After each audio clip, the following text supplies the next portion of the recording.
दोस्तों, आज हम आपको बताएंगे पुष्कर घूमने की संपूर्ण जानकारी। पुष्कर हिंदू धर्म के लिए बहुत पावन तीर्थ स्थल है। इसको तीर्थ राजा के नाम से भी जाना जाता है, यानी कि तीर्थों का राजा। सबसे पहले बात करेंगे आप पुष्कर कब और कैसे आ सकते हो।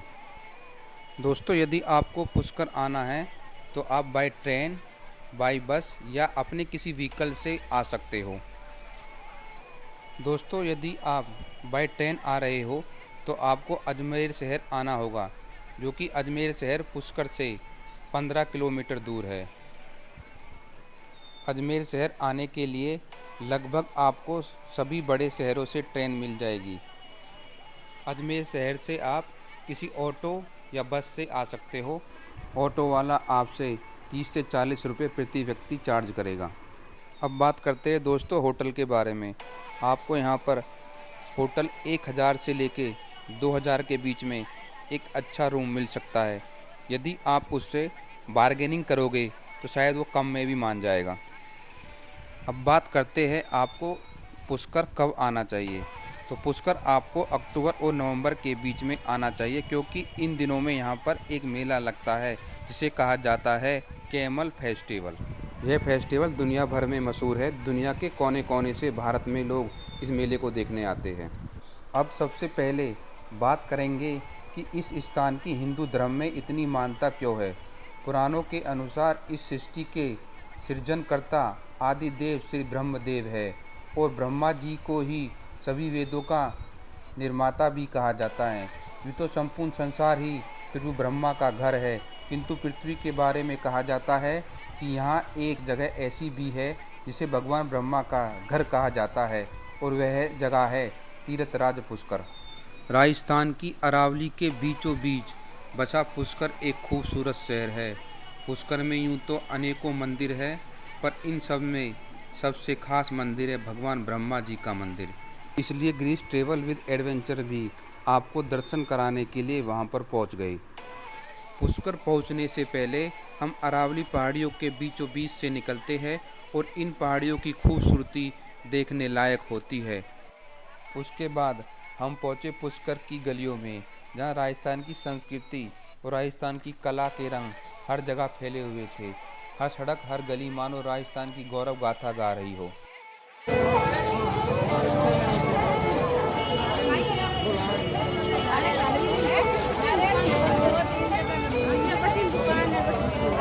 इन गलियों से होकर हम पहुँचते हैं उस जगह जिसे राजस्थान का सबसे बड़ा पवित्र तीर्थ स्थल कहा जाता है, पुष्प सरोवर।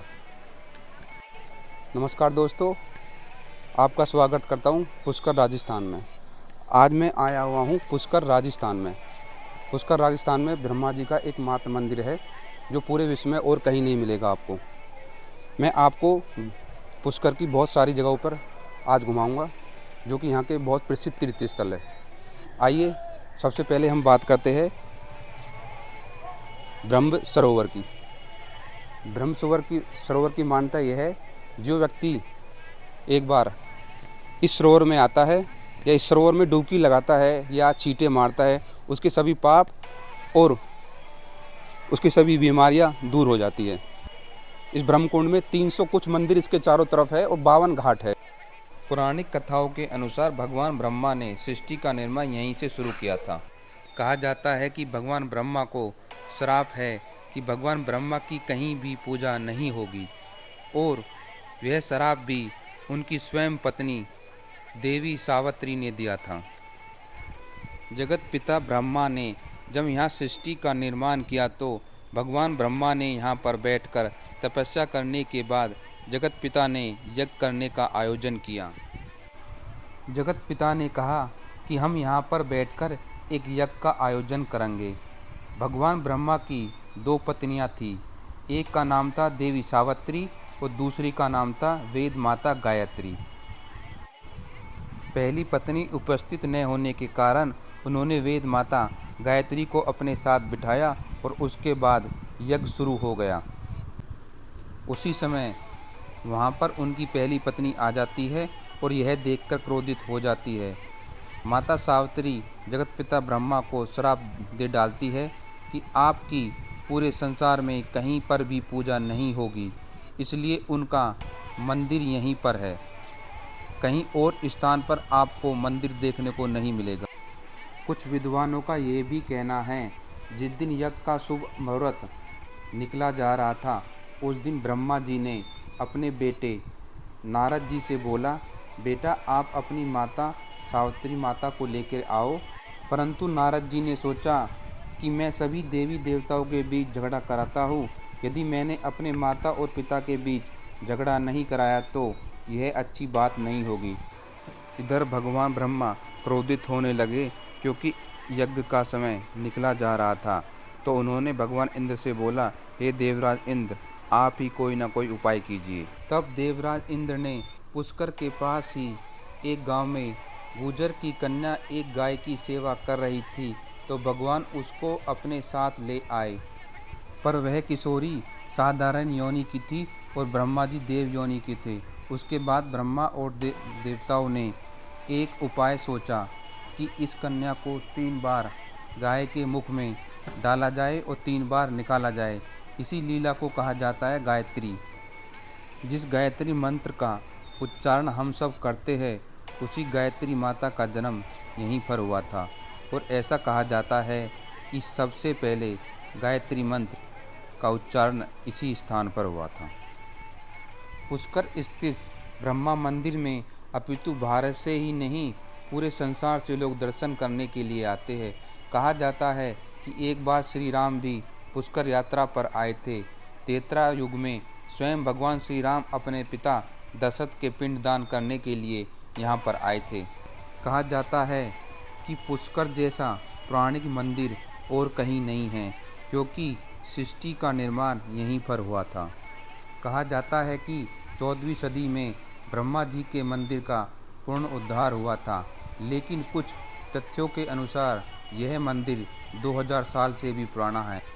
अब बात करते हैं, आप पुष्कर कौन कौन से मंदिरों पे घूम सकते हो और उनके खुलने की टाइमिंग क्या है, बंद होने की टाइमिंग क्या है। वैसे तो पुष्कर बहुत सुंदर शहर है। आप यहाँ पे बहुत सारे सुंदर मंदिर देख सकते हो, बहुत पौराणिक मंदिर देख सकते हो। यहाँ पर आप कैमल राइड कर सकते हो, यानी कि ऊँट की सवारी कर सकते हो। गुलाब के खेत देख सकते हो। यह अरावली पहाड़ियों के बीचों बीच बसा एक बहुत सुंदर शहर है। सबसे पहले हम बात करेंगे पुष्कर लेक। पुष्कर लेक यानी कि ब्रह्म घाट। इस घाट की यह मान्यता है, जो भी व्यक्ति इस घाट में एक बार स्नान करता है, वह सभी रोगों और पापों से मुक्त हो जाता है। यदि आपको ब्रह्मा जी के मंदिर में दर्शन करने हैं, तो आपको एक बार इस घाट में ज़रूर आना होगा, या तो स्नान करना होगा या छींटे लगाने होंगे। आप इस घाट पे किसी भी टाइम आ सकते हो। नंबर 2 पर हम विजिट करेंगे ब्रह्मा जी के मंदिर। इस मंदिर के कपाट सुबह 4 बजे खुल जाते हैं और दोपहर के 1:30 बजे बंद हो जाते हैं। उसके बाद शाम के 4 बजे खुलते हैं और शाम के 8 बजे बंद हो जाते हैं। इस मंदिर में फ़ोटो या वीडियोग्राफी करना बिल्कुल मना है। तीसरे नंबर पर हम विजिट करेंगे सावित्री माता मंदिर। ऐसा माना जाता है कि ब्रह्मा जी की पहली पत्नी का नाम सावित्री माता था, और जब ब्रह्मा जी ने दूसरी शादी गायत्री माता से की, तो सावित्री माता ने गुस्से में होकर ये श्राप दिया था कि पूरी दुनिया में उनका एक ही मंदिर होगा, जो कि पुष्कर में है। और बताते हैं कि ब्रह्मा जी पर नज़र रखने के लिए सावित्री माता पुष्कर के पास स्थित रत्नागिरी पहाड़ी पर जाकर बैठ गई थी। तभी माता का यह मंदिर रत्नागिरी पहाड़ी पर स्थित है। इस मंदिर में जाने के लिए तकरीबन आपको 1 घंटे की चढ़ाई करनी होगी, या फिर आप रोप वे से जा सकते हो, जो प्रति व्यक्ति 200 रुपये चार्ज करेगा, यानी कि 200 रुपये किराया लेगा। हम आ चुके हैं सावित्री माता मंदिर। सावित्री माता मंदिर आप यहाँ से देख सकते हो। मेरे पीछे मैं अभी उस सावित्री माता मंदिर के आंगन में खड़ा हूँ। ये सामने सावित्री माता मंदिर है, और ये पुष्कर लेक है सामने, देख सकते हो। वो पुष्कर एक शहर है। ये एक हिल पे स्थित है, एक पहाड़ी पर स्थित है सावित्री माता का मंदिर। इस मंदिर की खुलने की टाइमिंग सुबह 5 बजे से लेकर दोपहर के 1:30 बजे तक है। इस बीच में आप कभी भी आ सकते हो। अभी हम जा रहे हैं श्री वेंकटेश्वर रामा मंदिर आप देख सकते हो मेरे पीछे, ये श्री वेंकटेश्वर रामा मंदिर है। पुष्कर का रामा वेंकटेश्वर मंदिर बनाया गया था 20वीं सदी में। रामा वेंकटेश्वर मंदिर देखने में ऐसा लगता है जैसे कोई साउथ इंडियन मंदिर हो। इस मंदिर के टॉम में तकरीबन 300 भगवानों की मूर्ति बनी मिलेंगी। यह मंदिर पुष्कर में बहुत प्रसिद्ध है। इस मंदिर में लक्ष्मी जी और भूदेवी की पूजा की जाती है। यहाँ पर आपको लक्ष्मी जी और भूदेवी की ग्रेनाइट से बनी मूर्ति मिलेंगी, जिसमें सोने का काम किया गया है। यह मंदिर सुबह 5 बजे खुल जाता है और दोपहर के 1:30 बजे इसके कपाट बंद हो जाते हैं। दोस्तों, मैं आ चुका हूँ बराह मंदिर, जो भगवान विष्णु को समर्पित है।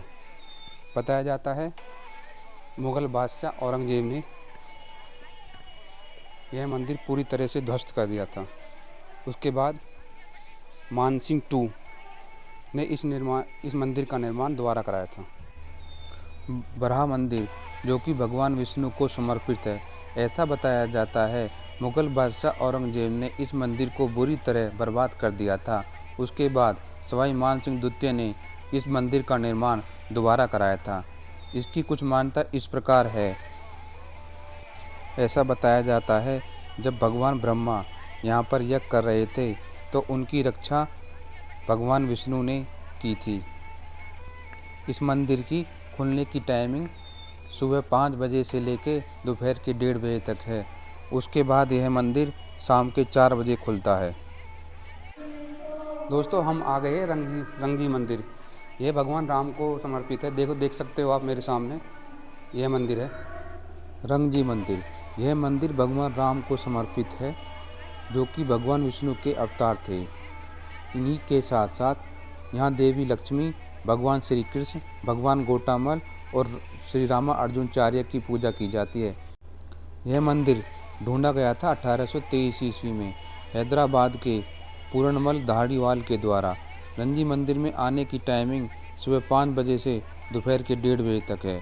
यहाँ पर आना बिल्कुल फ्री है। दोस्तों, अब बात करते हैं पुष्कर बाज़ार की। यदि आपने पुष्कर में पुष्कर बाज़ार नहीं देखा तो समझ लो आपकी यात्रा बिल्कुल अधूरी रह गई। इस बाज़ार में आपको बहुत कुछ देखने को मिलेगा या बहुत कुछ खरीदने को मिलेगा। आप खरीद सकते हो यहाँ पर ज्वेलरी, कपड़े, डेकोर आइटम, ग्लास के आइटम, वेपन्स जिनमें तलवार, खंजर, चाकू आदि खरीद सकते हो। यहाँ पर आप ज़रूरी नहीं कुछ खरीदे, यहाँ पर लोग घूमने के लिए भी आते हैं। यहाँ यह बाज़ार पूरे दिन खुला रहता है। यहाँ पर आप कभी भी आ सकते हो। अब सबसे लास्ट में बात करते हैं हम पुष्कर मेले की। पुष्कर में हर साल अक्टूबर और नवंबर के बीच में एक मेला लगता है, जिसे कहा जाता है कैमल फेस्टिवल। पुष्कर का यह मेला कैमल फेस्टिवल के नाम से जाना जाता है। पूरे भारत में यहाँ से लोग आते हैं और विदेशों से भी लोग आते हैं। 5 दिन के इस मेले में बहुत सारी वस्तु खरीदने और बेचने को मिलेंगी।